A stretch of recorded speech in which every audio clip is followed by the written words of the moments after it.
E a paz de Deus, através do nosso Senhor e Salvador Jesus Cristo, esteja com todos vós que está mais uma vez aqui no canal Bible Respondes, Bíblia Responde, trazendo hoje mais uma lição da CPAD, da revista desse trimestre, que é Relacionamentos em Família. Hoje, mais especificamente, estamos na penúltima lição, que é a lição 12, e estamos trazendo Criando Filhos Saudáveis. Toda essa revista traz um exemplo de algum personagem bíblico para que nós possamos pegar de exemplos como ou como não agir em um relacionamento familiar. Nessa lição de hoje, nós estamos aqui trazendo o melhor exemplo, que é Jesus Cristo. A família de Jesus foi o exemplo mais próximo que nós possamos chegar ao exemplo de uma família perfeita. Mas nós sabemos que não existe família perfeita. E nem mesmo a família de Jesus conseguiu ser uma família perfeita. Jesus, sim, foi o exemplo de perfeição, mas eu digo a família de Jesus. Por quê? Nós vamos ver aqui que Jesus teve irmãos. E os irmãos de Jesus, apesar de seus pais saberem que Jesus era filho de Deus, era o Messias, era o enviado divino, não conseguiu colocar no coração ou na mente dos outros irmãos para que eles também pudessem assim acreditar da mesma maneira que os pais acreditassem. Então, com isso nós podemos ver que não existe uma família perfeita. Às vezes os pais eles criam os filhos dentro da igreja para seguir a Jesus, para crer em Jesus, mas os filhos preferem ou escolhem a não acreditar. Contudo, esse ensinamento sempre vai estar na mente da criança até que ele cresce, e mesmo se ele sair dos caminhos, ele vai ter na sua mente o conhecimento de Cristo. E vai chegar um ponto que ele pode assim voltar com mais facilidade para os caminhos de Jesus. Foi assim com os irmãos de Jesus, da mesma forma aconteceu com os irmãos de Jesus, que foram criados. Com certeza eu acredito piamente que os pais de Jesus falavam para os seus irmãos quem era Jesus, o enviado de Deus. Mas eles preferiram não acreditar, até quando Jesus ressuscitou dos mortos. Vamos aqui então adentrar essa lição de hoje e ver qual é a lição que nós temos para nossas vidas, deixado nessa lição 12. Essa lição 12 do dia 18 de junho de 2023 diz Criando Filhos Saudáveis. O textuário diz: E crescia Jesus em sabedoria e em estatura e em graça para com Deus e os homens. Está registrado no livro de Lucas, capítulo 2, versículo 52. A verdade prática diz: A vontade de Deus é que os pais eduquem seus filhos de acordo com os princípios divinos, a fim de que eles cresçam de maneira saudável e equilibrada. Nosso textuário registrado ali no livro de Lucas, capítulo 2, de novo, e eu sempre digo para todos os ouvintes, na verdade eu sempre digo para todos aqueles que eu converso e eu falo sobre a Bíblia Sagrada, que quando nós estamos pegando um texto, nós temos que ver todo o contexto. Assim, estudando sobre a lição da Escola Bíblica Dominical, nós sempre temos um textuário, mas é importante que nós pegamos ali todo o contexto, pega ali todo o capítulo, aqui estamos falando sobre o capítulo 2, então leia todo o capítulo 2 para que possa entender o contexto do textual. Nessa passagem nós estamos vendo aqui quando Jesus ali, ele estava no templo e ele ainda era uma criança, no meio dos doutores com toda aquela sabedoria, ensinando aqueles a quem eles deviam ensinar. Mas Jesus estava ensinando a mestres. Aqui nós podemos ver já Jesus usado pelo Espírito Santo com toda a sabedoria divina, porque Jesus era a palavra, Jesus sempre foi a palavra. Então Jesus sendo a palavra, agora Jesus ali estava no meio dos doutores ensinando a eles a verdadeira palavra. E agora os pais, não se dando conta aonde Jesus estava, voltam para Jerusalém e ali encontra ele no meio dos doutores. Jesus então ali dá para eles uma palavra: eu estou cuidando das coisas do meu pai. Seus pais, sua mãe, não entendeu o que o filho estava dizendo. Jesus agora volta com eles para Nazaré e a Bíblia diz que Jesus lhes era sujeito. Ou seja, como um filho obediente, Jesus lhes era sujeito. Aquilo que os pais pediam, Jesus fazia. Mesmo Jesus sendo Deus, mesmo Jesus sendo um Deus que desceu para habitar entre humanos, mesmo Jesus sendo o rei que desceu para habitar como um servo, Jesus era sujeito aos seus pais. Isso aqui já começa nos mostrando uma lição da sujeição, da obediência para nós. Porque se Jesus foi sujeito a seus pais, imagina nós, que somos seres humanos mortais. E com isso, a Bíblia diz agora que Jesus cresce em sabedoria, Jesus cresce em estatura e Jesus cresce em graça para com Deus e também para com os homens. A Bíblia nos ensina que quando nós honramos aos nossos pais, é dessa maneira como Jesus cresceu, é da mesma maneira que nós vamos crescer. É da mesma maneira que nossos filhos vão crescer, honrando a seus pais. Ou seja, crescer primeiro em sabedoria, porque a sabedoria vem de Deus. Porque Tiago diz, se não tem sabedoria, pede a Deus para que Deus dê. Então, agora cresce em sabedoria, em estatura, porque essa é a fase normal do ser humano, crescer em estatura. E também, o mais importante, crescer em graça. Primeiro para com Deus e depois para com os homens. E é isso que a nossa verdade prática diz. A vontade de Deus é que os pais eduquem seus filhos de acordo com os princípios divinos, para que eles cresçam de uma maneira saudável e equilibrada. Como assim? Quando nós criamos os nossos filhos, quando nossos filhos são criados de acordo com os propósitos divinos, é porque então nós estamos criados de acordo com o que a Bíblia nos ensina. E como eu sempre digo, não há uma cartilha, mas ao lugar de uma cartilha, há a Bíblia Sagrada, que nos mostra o caminho correto, ou o caminho mais certo, para que nossos filhos sejam criados de uma maneira saudável e equilibrada. Para que eles possam crescer tanto fisicamente como espiritualmente bem. E esse é o grande desafio, principalmente nessa geração que nós estamos. Proporcionar um ambiente saudável e equilibrado no meio de um mundo corrupto em que estamos vivendo, onde nós vemos a violência, onde nós vemos a falta de ética, onde nós vemos a imoralidade sendo plenamente anunciada por meios da televisão, por meios do rádio, por meios dos meios de comunicação, das redes sociais. Isso se torna cada vez mais dificultoso. Como criar esse ambiente para que nossos filhos possam crescer de uma maneira saudável e equilibrada? É muito complicado quando nós paramos para falar sobre isso. Por quê? Os nossos filhos, eles estão sendo criados nas escolas seculares. Sempre ali com os olhos nas redes sociais, que só tem violência, imoralidade. E se nós não prestarmos atenção, se nós não controlarmos isso, eles vão sempre estar ali ligados nesses meios. E como agora proporcionar esse ambiente? A primeira coisa que nós temos que ter é a sabedoria de Deus, para que nós possamos assim agir da maneira que Deus quer que nós agimos. É a primeira coisa, sabedoria, pedir sabedoria para que nós possamos criá-los de uma maneira saudável e equilibrada.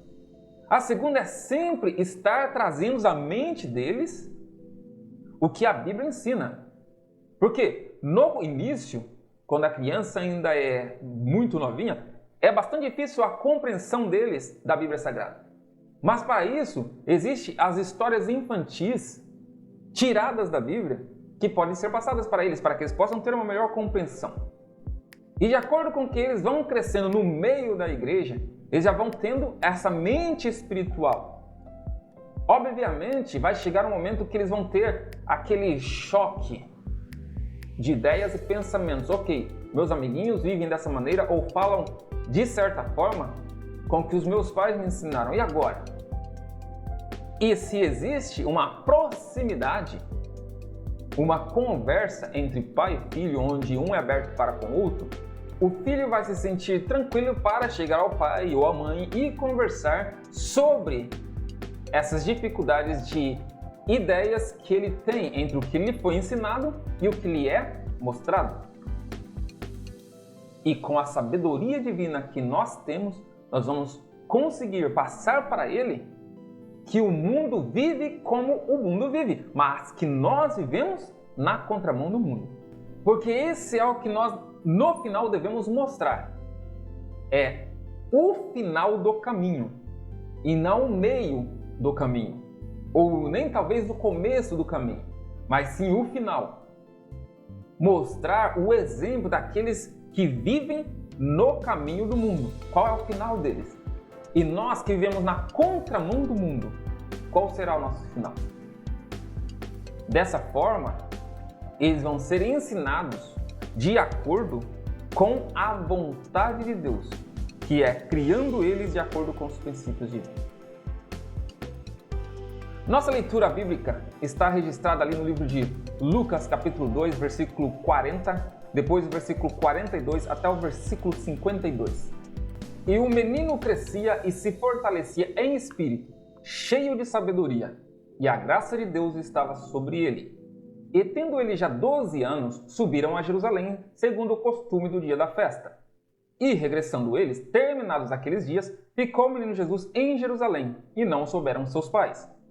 Pensando, porém, ele que viria de companhia pelo caminho, andaram um caminho de um dia e procuraram-no entre os parentes e conhecidos. E, como não o encontrassem, voltaram a Jerusalém em busca dele. E aconteceu que, passado 3 dias, o acharam no templo, assentado no meio dos doutores, ouvindo-os e interrogando-os. E todos os que ouviam admiravam a sua inteligência e respostas. E quando ouviram, maravilharam-se e disse-lhe sua mãe: Filho, por que fizeste assim para conosco? Eis que teu pai e eu ansiosos te procurávamos. E ele lhes disse: Por que é que me procuráveis? Não sabeis que me convém tratar dos negócios de meu pai? E eles não compreenderam as palavras que lhes dizia. E desceu com eles e foi para Nazaré, e era-lhe sujeito. E sua mãe guardava no coração todas essas coisas. E crescia Jesus em sabedoria e em estatura e em graça para com Deus e os homens. Aqui na leitura bíblica nós vemos aqui, agora, Jesus com 12 anos de idade, entrando na adolescência. E o início, ali no versículo 40, está dizendo assim que o menino crescia e se fortalecia em espírito, cheio de sabedoria, e a graça de Deus estava sobre ele. Primeira coisa que nós vemos aqui é que Jesus, ele desde o começo da sua vida, ele já estava empenhado em crescer no Espírito. Ou seja, Jesus aqui, ele já estava desde o início tratando das coisas espirituais. E é a maior dificuldade que nós temos desde que nós já estamos crescendo. Mesmo quando nós estamos crescendo no lar evangélico, mesmo quando nós estamos crescendo dentro da igreja, nós temos já essa dificuldade para domarmos a nossa carne. Por quê? Porque nós estamos querendo satisfazer os desejos da carne, que é o quê? Brincar, divertir, estar ali com um lazer para a carne.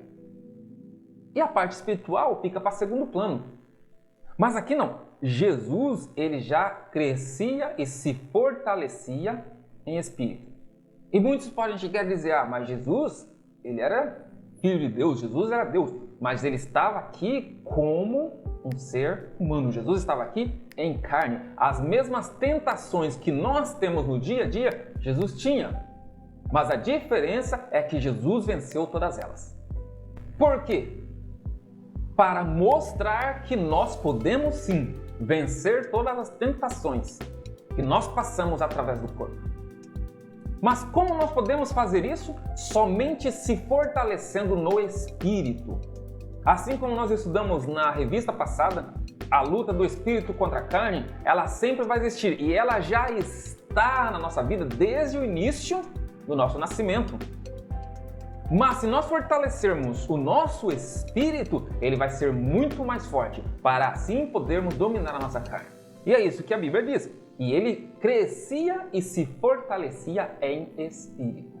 Ou seja, desde pequeno, Jesus já estava fortalecendo o seu espírito para que ele pudesse vencer todas as tentações que viessem sobre a sua carne. Conosco não pode ser diferente.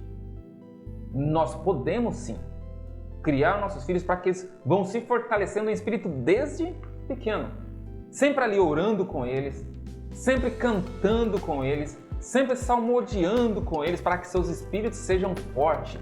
Quando vier a tentação para eles na sua carne, eles já vão ter o seu espírito fortalecido, porque a oração não é somente para adultos. O louvor a Deus não é somente para adultos, porque mesmo Jesus Cristo diz que o louvor sai da boca dos pequeninos. Ou seja, as crianças também louvam a Deus, salmodiam, oram, buscam a Deus. E com isso, desde pequeno, os seus espíritos já podem ser fortalecidos, assim como foi o Espírito de Jesus. E a Bíblia continua dizendo que ele crescia, se fortalecia, cheio de sabedoria, e a graça de Deus estava sobre ele. Com isso, toda a sabedoria que ele tinha vinha do alto, vinha do Espírito Santo. E assim, ele era cheio de graça diante de Deus. Agora, Jesus estava ali no meio dos doutores, interrogando-os, perguntando para eles, fazendo perguntas. Imagina agora, uma criança de 12 anos, no meio de doutores formados, estudados na lei, que conheciam a palavra. E agora Jesus interrogava-os a respeito da lei. E as suas respostas eram cheias de sabedoria e inteligência. E aqueles doutores ficavam maravilhados. Imagina agora, como pode um menino de 12 anos nos respondendo dessa forma e mesmo nos interrogando a respeito da lei? Mas por quê? Porque Jesus ele foi crescendo, fortalecendo o seu espírito. Precisa ser diferente? Pode ser diferente? Tem que ser diferente para nós? Não. O exemplo de Jesus é o exemplo perfeito. E muitas das vezes nós achamos que nós não conseguimos, que nossos filhos não conseguem, que ninguém consegue. Por quê? Porque nós damos mais lugar para a nossa carne. Porque, querendo ou não, é uma verdade. Nós somos materialistas. Nós estamos apegados à nossa carne e com isso nós pensamos ou achamos que nós não conseguiríamos vencer assim como Jesus fez. Mas sim, conseguimos. Mas somente quando nós fortalecemos o nosso espírito e deixamos que o nosso espírito se une ao Espírito de Deus e ele controle as nossas vidas. Somente dessa forma, somente dessa maneira. A nossa introdução diz: o Senhor Jesus nasceu numa família normal. Ele teve como pai José e como mãe Maria. Deus falou em sonhos com José a respeito da concepção virginal de Maria por meio da obra do Espírito Santo. Por isso, ele se tornou o pai adotivo de Jesus. A criança concebida no ventre de Maria era de fato o Verbo que se fez carne e habitou entre nós. Nesta lição, estudaremos o desenvolvimento de Jesus dentro da família de José e Maria, seus pais. Nosso propósito é extrair lições da casa de Nosso Senhor que nos auxiliem nos desafios familiares atuais. A nossa palavra-chave de hoje é equilíbrio. E o que é equilíbrio? Equilíbrio é a posição estável de um corpo, sem oscilação ou desvio, ou seja, estar na mesma posição. É um equilíbrio. Não oscila e não desvia. Essa palavra-chave vai ser utilizada aqui na nossa lição para procurarmos praticar o equilíbrio na criação dos filhos. Como? Para que eles cresçam saudavelmente, espiritualmente e fisicamente. Com esse equilíbrio. Equilibrar entre uma e outra coisa, sem oscilar, sem desviar. Nós vemos aqui na introdução que Jesus Cristo ele nasceu em uma família normal, mas com o seu nascimento sendo sobrenatural. Apesar de ser uma família normal, o seu nascimento foi sobrenatural. Como assim? Maria era uma mulher como qualquer uma outra mulher. Ela sim foi agraciada, mas era uma mulher de carne, uma mulher de osso, uma mulher com sentimentos. Mas ela foi agraciada por Deus, que a escolheu para que o Verbo se fizesse carne. E isso é somente para crente em Deus conseguir compreender e entender. Mas agora, Maria, sendo agraciada por Deus, ela é escolhida e ela agora recebe a visita de um anjo que diz: você vai conceber do Espírito Santo. E agora José, então, que iria casar-se com Maria, ele percebe então que Maria está grávida. E obviamente, para que ninguém pudesse pensar alguma coisa ruim dele, por quê? José era um homem justo. Ele ainda não estava casado com Maria. Na linguagem de hoje, nós diríamos que Jesus estava noivo de Maria. Então, ele, como um bom judeu, iria casar-se com Maria na sua virgindade. Mas ele agora percebe que Maria estava grávida. E para que não sobrasse para ele, ele disse: eu vou então deixá-la, vou levar de volta para a casa de seus pais e vou deixá-la. Mas em sonho, agora Deus revela-se para José e diz: não temas, o que está nela não é humano, o que está nela é do Espírito Santo. Somente para ser um homem de fé, para acreditar em um sonho desse. Para pensar. Eu não sei se eu acreditasse se não fosse pela Bíblia. Você acreditaria? Talvez sim, talvez não. Mas José acreditou no sonho que ele teve, sabendo que aquele sonho era espiritual. E ele assim o fez. E Jesus agora, ele cresceu nessa família que era uma família normal. Apesar de ter um nascimento sobrenatural, Jesus cresceu agora nessa família que era uma família normal. Maria e José, trabalhador, carpinteiro, íntegro, justo. A mesma coisa de Maria, uma mulher, dona de casa, que respeitava seu esposo, uma mulher agraciada, cheia de graça e verdade. Jesus nasceu em uma família normal. Cresceu no meio dessa família normal. Apesar de o seu nascimento ter sido sobrenatural, porque a entendermos esse versículo diz que o Verbo se fez carne e habitou entre nós, como está escrito em João, é o que nós entendemos que o Verbo, o que é o Verbo? É aquele que desde o princípio estava com Deus e aquele que desde o princípio era Deus, ou seja, o próprio Deus pegou a sua palavra que é o Verbo, haja luz, haja terra, haja isso. O Verbo, a palavra, agora se fez carne e habitou entre nós. Deus se fez carne e habitou entre nós. Como um ser humano vivendo em uma família normal. E nessa família normal, José e Maria não tinham desafios para com a sua família, para com os seus filhos? Com certeza tinham. Imagina agora, sabendo que o seu filho primogênito era filho de Deus e tendo que conciliar esse filho de Deus com os outros filhos carnais. Qual será que eram os desafios dessa família de José e Maria? Para entendermos melhor e tirarmos uma lição mais proveitosa, vamos entender aqui então, no tópico 1, a família de Jesus. O tópico 1 diz uma família normal. O subtópico 1 diz dados gerais da família. José e Maria eram descendentes da família real de Davi, da raiz de Jessé. O casamento deles aconteceu depois que o anjo do Senhor revelou a José que sua noiva estava grávida e o filho do seu ventre fora gerado pelo Espírito Santo. Posteriormente, José só se relacionou sexualmente com Maria após o nascimento de Jesus. Podemos inferir isso a partir do relato do evangelista Mateus. E José, despertando do sonho, fez como o anjo do Senhor lhe ordenara e recebeu a sua mulher, e não a conheceu até que deu à luz seu filho, o primogênito, e pôs-lhe o nome de Jesus.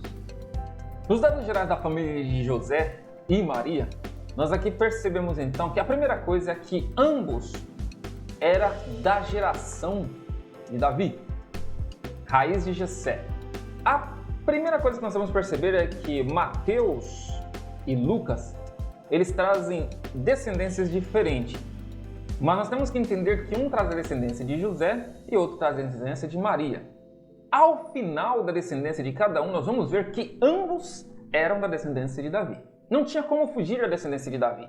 A diferença é que um vinha da descendência dos reis ou seja, da linhagem de Salomão, Davi através de Salomão. Mas Davi teve outro filho, irmão de Salomão, que chamava Natã. E outra genealogia, então, vem desse outro filho, Natã. Mas ambos eram filhos de Davi, que era filho de Jessé. Não há como fugir. Se for por uma descendência, vai dar Davi. Se for por outra descendência, também vai ser de Davi.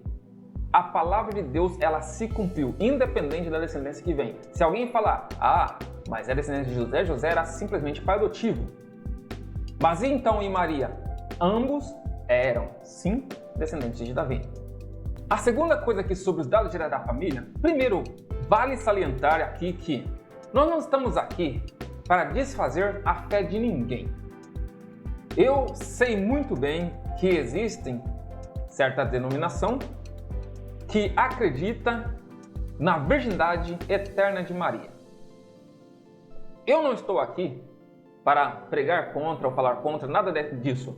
Mas até o próprio nome do nosso canal diz o quê? A Bíblia responde. E então estamos trazendo aqui o que é que a Bíblia fala. E o que é que a Bíblia fala sobre a virgindade de Maria? Eu não preciso tirar isso de mim mesmo e passar para você que está me ouvindo, se você não for dessas pessoas que acreditam no que eu acredito ou que nós acreditamos. Se você acredita na virgindade eterna de Maria, simplesmente leia com atenção, pedindo a sabedoria de Deus para que te interprete aquilo que você está lendo. É Mateus capítulo 1, versículo 24, 25, está dizendo assim: E José, despertando do sonho, fez como o anjo do Senhor lhe ordenara, e recebeu a sua mulher. Então, a primeira coisa, ele recebeu ela, assim que ele acordou do sonho, ele recebeu ela como mulher. Agora, então, ele já não era mais noivo de Maria. Maria era sua esposa. É o que está dizendo aqui. Ele acordou do sonho e fez como o Senhor lhe ordenara e recebeu a sua mulher. E aí, continuando, Mateus diz assim: E não a conheceu. Agora, vamos dar uma pausa aqui. O que quer dizer conhecer na linguagem bíblica? Se for trazer para a nossa linguagem de conhecimento, eu conheço uma pessoa a partir do momento que eu vejo e converso com ela. Não, não é esse conhecer. Porque aqui nós estamos falando de pessoas que já eram conhecidas nesse sentido. Eles já eram até noivos, um conhecia o outro, já sabia quem o outro era. Não é o conhecer de saber quem é. Mas na linguagem bíblica, como nós vemos desde Gênesis, isso é mostrado que a linguagem conhecer é ter relações sexuais. Isso já vem desde ali de Adão e Eva. E Adão conheceu sua mulher, ou seja, Adão teve relação sexual com sua esposa, ok? Aqui é o que está dizendo sobre José. Está dizendo assim: e não a conheceu. Não para por aí. O versículo não está dizendo e não a conheceu, ponto final. Se Mateus estivesse escrito e dito e não a conheceu, ponto. Ok. Nós poderíamos inferir que então Maria continuou virgem até a sua morte. Mas não. Ele diz assim: e não a conheceu até que deu à luz a seu filho primogênito. Ou seja, após ter Jesus Cristo, eles se conheceram. Porque é isso que está aqui dizendo. Ele diz: e não a conheceu até que deu à luz. Ou seja, depois disso, nós podemos inferir que sim, houve esse relacionamento. Até porque não há cabimento pensarmos que uma pessoa vai se casar com outra e viver virgem para o resto da vida. Isso não tem cabimento. Por mais que você possa dizer: mas eles foram escolhidos por Deus. Mas José, ele foi escolhido por Deus.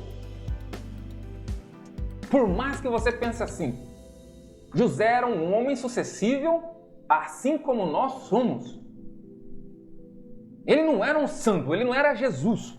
Jesus, sim. Nós podemos, sim, saber e ter absoluta certeza que Jesus não teve esse conhecimento em seu flesh, na sua carne. Mas José não. José não era Jesus. Jesus, apesar de ter estado aqui em carne e osso, mas Jesus não tinha o quê? A sementinha do pecado. Jesus não tinha. Ele foi tentado, mas não pecou, mas ele não tinha a semente do pecado. Como nós temos, como José tinha, como Maria também tinha. Então nós temos que prestar atenção no que a Bíblia está falando, porque a Bíblia responde. E é isso que Mateus escreveu. E não a conheceu até que deu à luz a seu filho. Então aqui, não estou aqui desclassificando os ensinamentos católicos. Não é para isso que eu estou aqui dando essa lição, não. A Bíblia responde. Essas questões estão na própria Bíblia. Não sou eu falando, não é um pastor falando, não é um teólogo falando, é o que a Bíblia está falando. Foi Mateus quem escreveu. E se você tem problema para entender isso, se você tem problema para aceitar isso, então vai conversar com Mateus. E com isso, nós adentramos no segundo subtópico, que diz assim: os filhos de José e Maria depois de Jesus. Jesus foi o filho primogênito de José e Maria. A Bíblia registra que os pais dele tiveram outros filhos mais adiante: Tiago, José, Judas, Simão e pelo menos mais de uma irmã. Seus irmãos não aceitavam como Messias e por isso o rejeitavam. Somente depois de sua ressurreição, seus irmãos o aceitaram e o receberam. Tiago, talvez o mais incrédulo deles, tornou-se um seguidor de Cristo e, mesmo não sendo um dos apóstolos, tornou-se o líder principal da igreja em Jerusalém. Como eu disse anteriormente, não estamos aqui para desconstruir ensinamentos católicos. Estamos aqui para mostrar o que a Bíblia diz. Eu conheço a teologia católica, sei a explicação deles em relação ao dizer irmãos de Jesus, mas quando nós estudamos a Bíblia claramente, fielmente, sem deixar que os homens inserem na nossa mente o que eles querem inserir e deixamos que o Espírito Santo nos clareia, nos mostra fielmente o que é que ele deixou escrito pelos seus servos, os profetas e os apóstolos, nós vamos ver então, desde ali, lendo o Velho Testamento, que irmãos é irmãos, primos, primas são primos, primas. Isso nós vemos claro quando nós vemos ali os irmãos de Davi, quando nós vemos os primos de Davi, os sobrinhos de Davi, quem era. E aqui também foi deixado claramente os irmãos de Jesus, quando a família de Jesus veio conversar sobre eles, buscar Jesus, disseram para Jesus: sua mãe, seus irmãos, suas irmãs estão aí fora. E não querendo desconstruir, mas sim mostrando e respondendo biblicamente, era exatamente isso que eles estavam dizendo. Os seus irmãos e as suas irmãs estão aí fora. Não são os seus parentes. E mais adiante ainda diziam: não é esse Jesus, o filho de José e Maria, e não são seus irmãos Tiago, Judas, José e Simão. Deixaram claro até os nomes. Não estavam falando de parentes, estavam falando de irmãos, filhos de José e Maria. Não entra na minha cabeça a não compreensão bíblica, porque muitas das vezes nós deixamos, e isso eu digo todos os cristãos em geral, ser influenciados pelas ideias e os ensinamentos de homens que querem ensinar ao seu bel prazer, defender biblicamente as suas ideias, que não são bíblicas, mas biblicamente.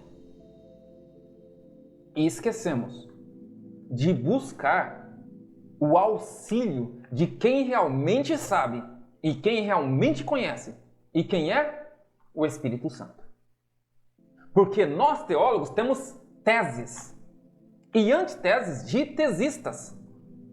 Mas síntese, quem tem é só o Espírito Santo.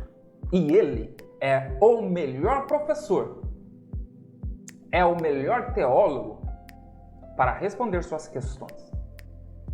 Não vá por ideias de líderes religiosos, seja pastor, seja ancião, seja padres, para, mesmo biblicamente, querer colocar na sua cabeça uma ideia que eles pregam e eles defendem. Mas faça o melhor. Dobre o seu joelho. Ore. E depois disso, pega a sua Bíblia e leia. E o Espírito Santo vai lhe responder claramente o que é que ele deixou escrito para os profetas, os apóstolos, servos de Deus. Aqui nós vemos quem era a família, os filhos de José e Maria. Após o nascimento de Jesus Cristo, teve pelo menos mais 4 irmãos e pelo menos 2 irmãs. Tiago, Judas, José, Simão e pelo menos mais 2 irmãs. É o que consta, que nós conseguimos extrair da Bíblia Sagrada. A Bíblia te responde. Mas no meio de todos esses irmãos, Jesus era especial. Nosso subtópico 3 diz assim: Jesus, o Filho especial. A despeito de Jesus ter sido especial, José e Maria nunca trataram os demais filhos com desprezo. Eles sabiam que havia algo especial na vida do primogênito, pois lhes fora revelado que ele seria o Salvador, o Filho de Deus. Nesse sentido, José e Maria souberam administrar essa diferença sem diminuir os outros irmãos. Conheceremos melhor a maneira como Nosso Senhor se desenvolveu, segundo a sua humanidade, analisando as fases da sua vida, a infância, a adolescência e a juventude. Agora, acredito eu que Maria, sim, e José tiveram uma dificuldade muito grande com Jesus sendo esse filho especial. Porque imagina você agora. Eles sabiam que Jesus era o Salvador, que Jesus era o Messias, que Jesus era aquele esperado por todo o povo judeu, porque fora revelado por Deus. Um anjo de Deus chega agora para Maria e fala: você terá um filho, mesmo sem nunca ter tido um relacionamento sexual, porque esse filho é o Espírito Santo de Deus que vai descer sobre você e você vai gerar do Espírito Santo. Imagina a cabeça de Maria agora. Ela sabendo que tem algo dentro de si que foi gerado pelo Espírito Santo. Eu não sei qual foi a cabeça dela, nem imagino. Mas eu sei que ela foi cheio, revestido do poder de Deus, da graça de Deus. E agora, quando ela tem esse filho, sabendo que era o Filho de Deus. Imagina, o povo judeu é um povo que só reverencia um Deus, que é Jeová. E ela agora sabe que dentro de si tem o Filho de Deus. Qual especial era esse menino? Qual especial era essa criança? E depois de Jesus, ela tem outros filhos. Imagina agora, Jesus crescendo no meio dos seus irmãos. Qual era o tratamento de Maria para com todos? Ela teve desafio ou não? Com certeza. Maria agora sabendo que um era filho de Deus. Era o Senhor. Crescendo no meio dos seus irmãos. Eu não acredito, por nenhum momento, que ela teve preferência entre um e outro. Mas ela teve desafio em agora como mostrar para as outras crianças que aquele menino era diferente. Como mostrar para aquelas outras crianças que aquele era sobrenatural. Que aquele era o próprio Deus encarnado. Imagina agora as outras crianças crescendo, sabendo que estavam ali, junto com o próprio Deus. Porque as crianças judias, elas crescem diferente das crianças brasileiras, ou mesmo das crianças ocidentais. Desde a sua infância, elas são ensinadas sobre Deus, sobre as Escrituras. E agora, elas sabendo que elas têm ali, diante de si, ao seu lado, o Filho de Deus. Se fosse eu me sentiria agora protegido. Ou se eu brigar com outra criancinha agora, eu tenho o Filho de Deus aqui para me proteger, né? É o Todo-Poderoso. Eu sei o que Deus fez no Egito. Eu sei como Deus abriu o Mar Vermelho. Eu sei como Deus destruiu a muralha de Jericó. E agora eu tenho aqui, ó, o Filho, que está do meu lado.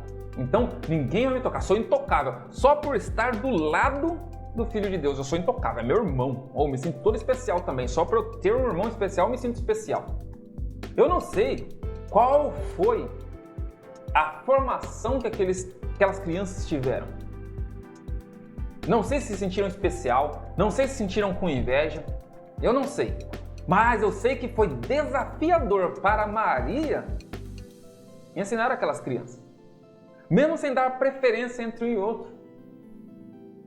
Eu não sei qual foi o desafio daquelas crianças crescer tendo um irmão especial.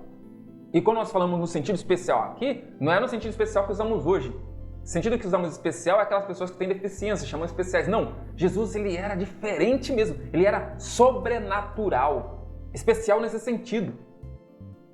Eu acredito que aquelas crianças, os irmãos de Jesus, tiveram uma dificuldade, tiveram um desafio. Talvez sentiram uma coisa boa, talvez sentiram uma coisa ruim, não sei. Mas o que eu sei é que eles não acreditavam que Jesus era Filho de Deus. Talvez, enquanto eles cresciam, a sua mãe estava ali colocando nas suas mentes, olha, Jesus, o seu irmão, ele é Filho de Deus. Imagina agora, aquelas crianças. Na sua mente, falando, Filho de Deus, ele nasceu da nossa mãe. Ele é de carne e osso. Não, ele é uma pessoa normal como nós. Isso é o que nós sabemos. Que eles não acreditavam em Jesus até a sua ressurreição. E como nós vimos aqui nesse subtópico 1, falando sobre a infância de Jesus, que é do nosso tópico 2, o modo de criação de Jesus, é isso que nós estamos discutindo aqui, como foi a criação de Jesus, como foi a criação dos outros irmãos. Nós vemos aqui também no subtópico 2 a infância de Jesus. E está escrito assim: após nascer em Belém da Judéia, Nosso Senhor foi colocado num coxo para a ração aos animais. Não se tratava de um objeto de um palácio real, pois seus pais não tinham uma alternativa. Depois de 8 dias, José e Maria levaram o menino para a circuncisão e lhe deram o nome de Jesus. Todo o tratamento que Jesus recebeu foi semelhante ao dos outros meninos nascidos em Israel. Nosso Senhor teve uma infância como a de qualquer menino da Judéia. Ele cresceu e desenvolveu-se sob os cuidados de seus pais. Quanto à alimentação, proteção, saúde mental e física, e principalmente a vida espiritual, ele precisava dos cuidados de seus pais. Nosso Senhor teve de deixar sua terra provisoriamente, tendo de ir para o Egito para escapar do rei Herodes. Até que mais tarde, juntamente com seus pais, ele voltou para a terra de Israel. A infância de Jesus foi como as outras crianças de Israel, com uma diferença. Quando Jesus nasceu, ele não nasceu numa casa. Ele não nasceu num berço. Ele não nasceu ali como as outras crianças nasciam. José e Maria estavam de viagem para Belém. Quando veio a dor do parto, a hora do nascimento, eles estavam passando, estavam no caminho. E o que encontraram por perto era uma manjedoura. Era o que tinha. Um lugar para o nascimento da criança. Era uma manjedoura. E agora Jesus nasce.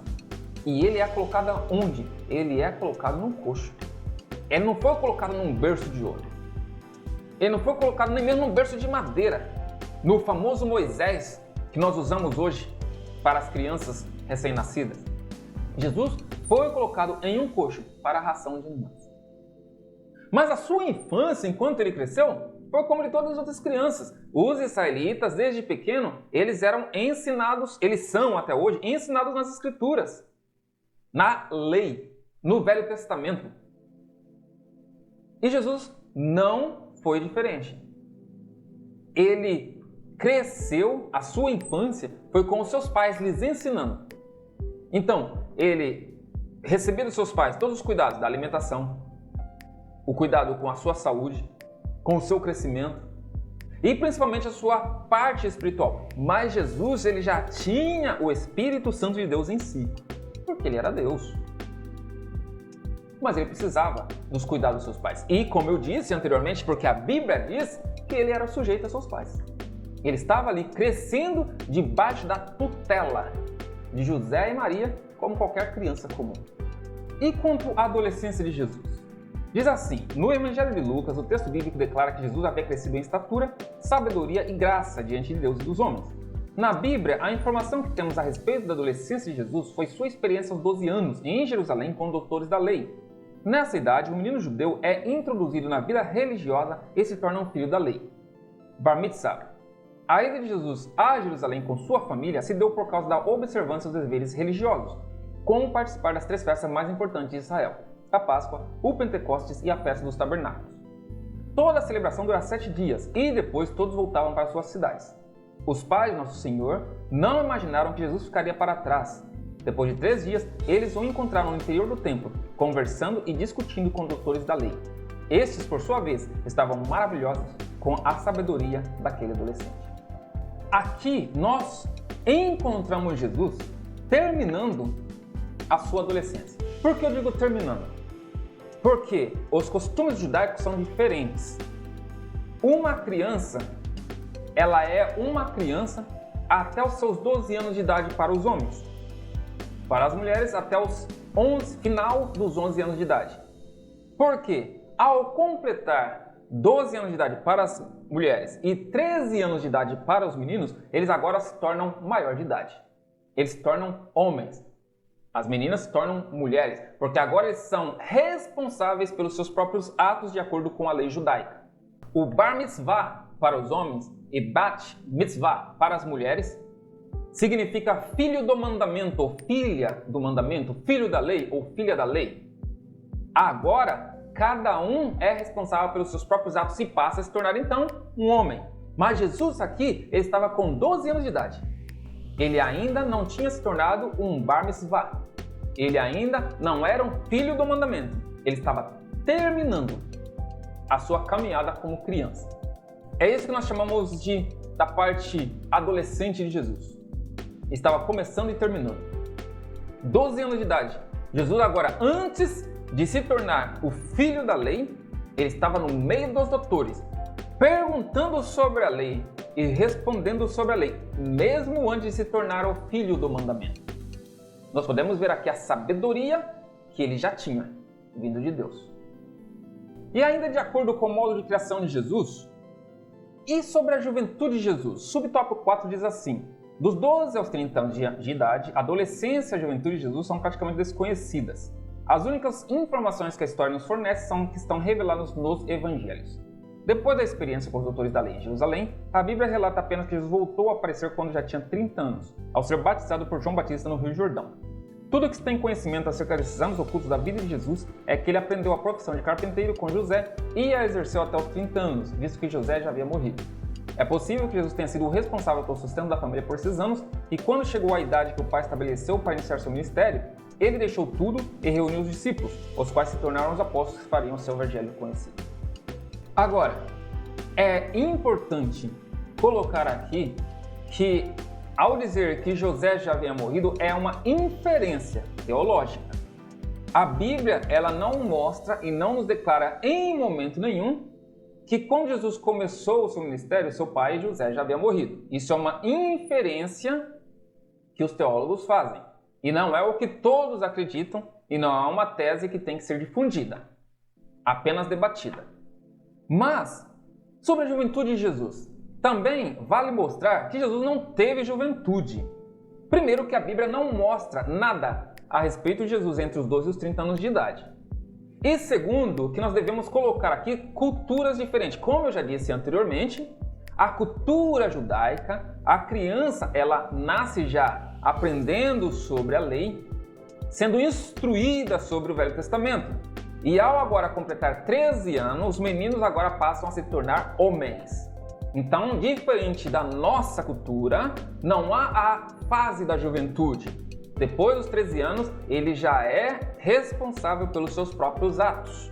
Então, já se torna um homem. Jesus agora, depois dos 12 anos de idade, que sai do meio dos doutores, ele está agora aprendendo a sua profissão com seu pai, profissão de carpinteiro. Então, essa parte agora que ele já era responsável, já era o filho do mandamento, ele já era considerado um adulto. Diferente da nossa cultura, então, Jesus não passou por essa fase que é, para nós, conhecida como a fase da juventude.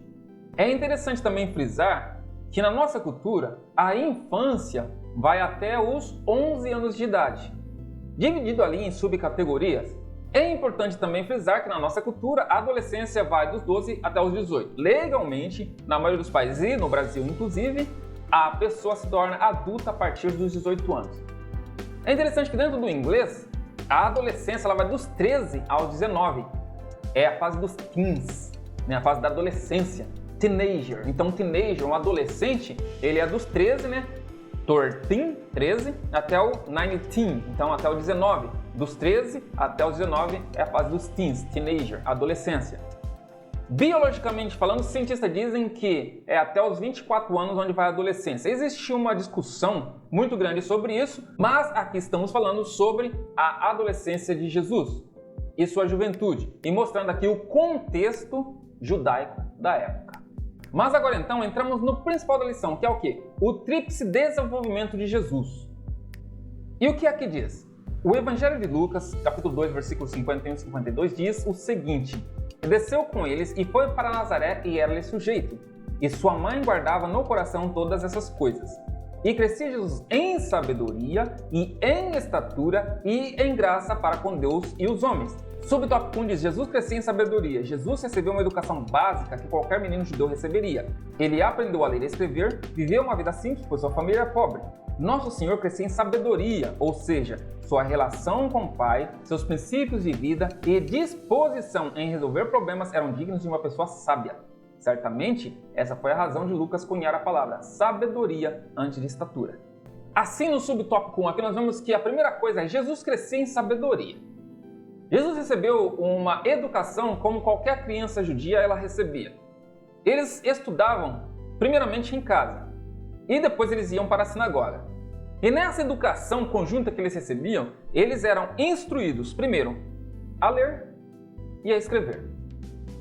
E nesse ensinamento, eles já recebiam ali a instrução da Bíblia, que era para eles composto do quê? Dos profetas e do livro da lei. Gênesis, Êxodo, Levítico, Números, Deuteronômio. Essa educação Jesus recebeu. Mas Jesus, ele tinha uma disposição espiritual. Ele era ali inclinado a aprender e inclinado a ter o Espírito Santo em sua vida desde o seu crescimento. Ele já cresceu com essa disposição, ele cresceu com essa dedicação.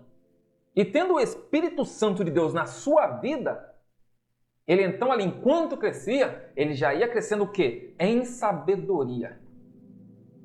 Por quê? Ele era dedicado, ele era inclinado a resolver esses problemas com sabedoria, e uma sabedoria que vinha de Deus. Isso faz com que nós pensemos que a primeira coisa, ao instruirmos nossos filhos e mostrar que Deus pode fazer com que eles resolvam todos os seus problemas com sabedoria, nós vamos dar para eles os exemplos de Cristo e mostrar para eles que se eles deixarem, assim como eu passei a minha vida, sendo instruídos no caminho de Deus, enquanto crescia, eu fui dar por conta, depois de um certo tempo, que Deus é que dava a sabedoria. Eu levei um tempo muito grande para entender isso. Eu passei pela minha fase infantil, sofri na minha fase da adolescência, e depois, enquanto estava no meio da minha fase da juventude, foi então que eu me dei conta de que Deus é que dava sabedoria para eu conseguir controlar a minha vida. Por muitas decisões que eu fazia era sem sabedoria, mas a partir do momento que eu entendi e compreendi que o Espírito Santo é que nos dá sabedoria para passar por várias situações, aí sim, eu consegui agora resolver muitos problemas com a sabedoria gerada pelo Espírito Santo. Mas aqui Jesus, ele já tinha essa disposição, essa predisposição. E nós devemos usar esse exemplo de Jesus para dar para nossos filhos e mostrar para eles que quando eles estiverem ante uma dificultosa tarefa de ter que resolver certas ações ou certos problemas que eles não têm a sabedoria necessária, o Espírito Santo tem. Não precisa chegar ao ponto de ter que sofrer primeiro na infância, na adolescência, mas enquanto está crescendo, antes da estatura ser alcançada, já ter essa sabedoria que vem do alto. E quanto à estatura? Diz assim o subtópico 2. Jesus crescia em estatura. A palavra estatura se refere ao crescimento físico do menino Jesus, pois o texto está no contexto do desenvolvimento físico de nosso Senhor. Jesus viveu em Nazaré até os 30 anos, tinha a estatura mediana de qualquer judeu. Seu corpo era normal e saudável. Não por acaso, Jesus se desenvolveu no trabalho de carpintaria. Então, antes da parte estatura, Jesus ele cresceu como qualquer judeu. Ele tinha uma estatura normal de qualquer judeu. Jesus não era como, por exemplo, Absalão, que estava acima de todo o povo. Não era também como Saul, que via de longe. Jesus era um judeu normal, um judeu comum. Mas antes de atingir essa estatura, ele cresceu em sabedoria. Por isso que o escritor Lucas, ele, antes de passar a palavra estatura, ele falou, e crescia em sabedoria. Então, antes de ele alcançar essa estatura de um judeu comum, ele crescia em sabedoria. Mas ele também cresceu em estatura. Uma estatura comum, como qualquer judeu. Se tornou um carpinteiro, então ele era saudável, tinha um corpo normal, um desenvolvimento judeu. Essa era a estatura de Jesus. Ele cresceu então em sabedoria, cresceu em estatura, se tornar um judeu normal e, por fim, cresceu em graça. Jesus crescia em graça diante de Deus e dos homens. A graça para com Deus Pai tinha a ver com a consciência de Jesus quanto à sua natureza e missão. Essa consciência pode ser constatada no episódio em que seus pais o acharam no templo, discutindo com os doutores da lei. Gentilmente ele respondeu para seus pais, por que é que me procuráveis? Não sabeis que me convém tratar os negócios de meu pai? Já a graça para com os homens tinha a ver com a sua personalidade carismática, no sentido de atrair pessoas para ouvir a sua mensagem. O carisma de nosso Senhor se revela ao abrir a boca para falar do reino de Deus. Jesus crescia em graça diante de Deus. Jesus tinha duas coisas. Ele sabia qual que era a sua missão e ele sabia qual era a sua natureza. Ou seja, ele sabia que a sua natureza era divina, apesar de estar em um corpo comum, um corpo normal. Mas ele também sabia qual era a sua missão. Ele sabia que tinha que cumprir os propósitos de Deus, Pai. Quando seus pais o buscaram e o acharam, ele falou, vocês não sabiam que eu tinha que cuidar das coisas do meu pai? Seus pais aqui na terra, José e Maria, não compreenderam no momento o que ele estava dizendo.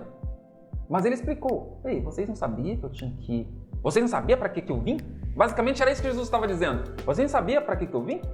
Eu tinha que cuidar dos negócios do meu pai, que era Deus. Ele sabia qual era a sua missão. Mesmo quando seus pais não entendiam, mas ele sabia. E a outra coisa é que Jesus crescia também em graça diante dos homens. Jesus tinha um carisma em fazer com que as pessoas o entendessem, o parassem para ouvir. Essa era a graça que ele tinha diante dos homens, mas, apesar desse carisma, Jesus não era político. O que eu quero dizer é que muitas vezes as pessoas querem ter essa graça diante dos homens, mas agem com politicagem. Eu vou falar o que a pessoa quer ouvir. Não, Jesus tinha um carisma para fazer com que as pessoas o ouvissem, mas ele falava a verdade. Doa quem doer, mas com sabedoria. Então Jesus cresceu com sabedoria, em estatura e em graça. Ele usava a tríplice desenvolvimento. Essa sabedoria que ele cresceu, ele usava na graça que ele tinha para com os homens. Porque ele falava a verdade, sem se preocupar em quem ia doer, mas com sabedoria. É isso que nós devemos ensinar para os nossos filhos, para que eles possam se desenvolver nesse sentido. É muito difícil nós criarmos nossos filhos como Jesus foi criado. É um desafio muito grande. É um caminho muito árduo a ser percorrido. O exemplo de Jesus foi deixado para nós como exemplo perfeito. É fácil? Não. Principalmente nos dias atuais em que estamos vivendo. Mas nós temos que fazer o melhor que nós podemos. Seguindo ou tentando seguir à risca o que é nos proporcionado pela Bíblia, como um instrumento de instrução e ensino divino. Agora, o obedecer cabe a eles, o seguir cabe a eles, depois de instruídos, depois de ensinados. Mas ao nós fazermos o nosso papel, nós vamos estar seguindo pela vontade de Deus. E eles nunca vão deixar de entender que nós criamos eles no caminho do Senhor. E se por conseguinte eles quiseram seguir fora dos caminhos de Deus, a escolha é pessoal. Subtópico 4 diz as lições importantes. Olhando para o desenvolvimento de Jesus em sua família, podemos aprender que a educação dos filhos cristãos tem a ver com o desenvolvimento emocional, social e principalmente espiritual. Os pais precisam ter essa consciência de que está sob a sua responsabilidade prover o ambiente propício para que os filhos se desenvolvam de maneira saudável e geral. Outro fator de destaque é a sabedoria dos pais de Jesus em não manifestar predileção pelos filhos, Por exemplo, a singeleza de Maria em guardar tudo no coração revela uma personalidade discreta, não precipitada e equilibrada. Equilíbrio e bom senso não podem faltar na educação dos nossos filhos. Como estamos aqui, a palavra-chave equilíbrio. Não pode nos faltar equilíbrio, não pode nos faltar bom senso, não pode nos faltar sabedoria. Criar filhos não é fácil, eu sei. No mundo de hoje, é muito mais difícil. Ao debater esse assunto com muitos pais, nós vemos a dificuldade que enfrentamos, principalmente levados pela lei que nos tira a autoridade dentro do nosso próprio lar. Nós sabemos que o mundo jaz no maligno, e o maligno faz de tudo para que nós criemos nossos filhos fora dos caminhos de Deus. Mas com sabedoria, equilíbrio e bom senso, nós vamos vencer esse mundo. E os nossos filhos podem sim seguir o exemplo da criação de Jesus, se nós formos motivados pelo ensinamento e direção que Deus nos deixou. Nós concluímos com a conclusão que diz: a família de Jesus é um exemplo de boa formação familiar. A respeito dos pais, aprendemos a ser equilibrados, ponderados e não manifestar predileções pelos filhos. A respeito de filhos, nosso Senhor foi obediente e atencioso aos seus pais em todas as coisas. Que nossa família seja um ambiente propício para o desenvolvimento espiritual, emocional e social de nossos filhos. A família de Jesus foi um exemplo de criação. Maria e José alcançou o seu objetivo na criação dos filhos? Maria e José foram equilibrados ao criar seus filhos. Alcançaram todos os seus objetivos? Não, ninguém é perfeito. Por quê? Os irmãos de Jesus não acreditaram em Jesus como Filho de Deus. Então foi alcançado esse objetivo? Não. Mas não é por isso que nós não vamos deixar que eles fizeram o melhor que eles puderam. Eles fizeram o melhor que eles podiam. Porque eles ensinaram com equilíbrio, ensinaram com sabedoria, criaram seus filhos no temor de Deus. Agora, os filhos, Jesus foi obediente. Os outros filhos não tiveram a crença que eles deveriam ter. Mas, de novo, a escolha e responsabilidade é de cada um. O nosso papel como pais, criando nos caminhos de Deus, criando no ensinamento da palavra, é o que nós vamos fazer. Enquanto eles estão debaixo da nossa tutela, nós vamos arcar com nossas responsabilidades para com eles. Eles, crescendo na obediência a nós como pais, vão se sair bem. Mas ao sair debaixo da nossa tutela, se quiserem seguir por outros caminhos, a responsabilidade é deles. E não devemos julgar a nossa própria consciência. Não devemos nós condenar e julgar desde que nós fazemos o nosso papel. Cada um fazendo o seu próprio papel, todos vamos chegar ao mesmo final. E qual é o final? É alcançando o nosso objetivo, que é chegar juntos ao céu, como uma família, unidas, debaixo das bênçãos de Deus.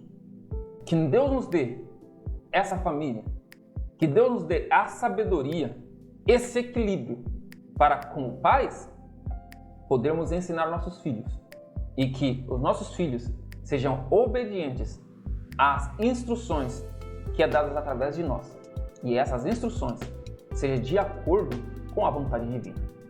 Deus abençoe a todos, em nome de Jesus.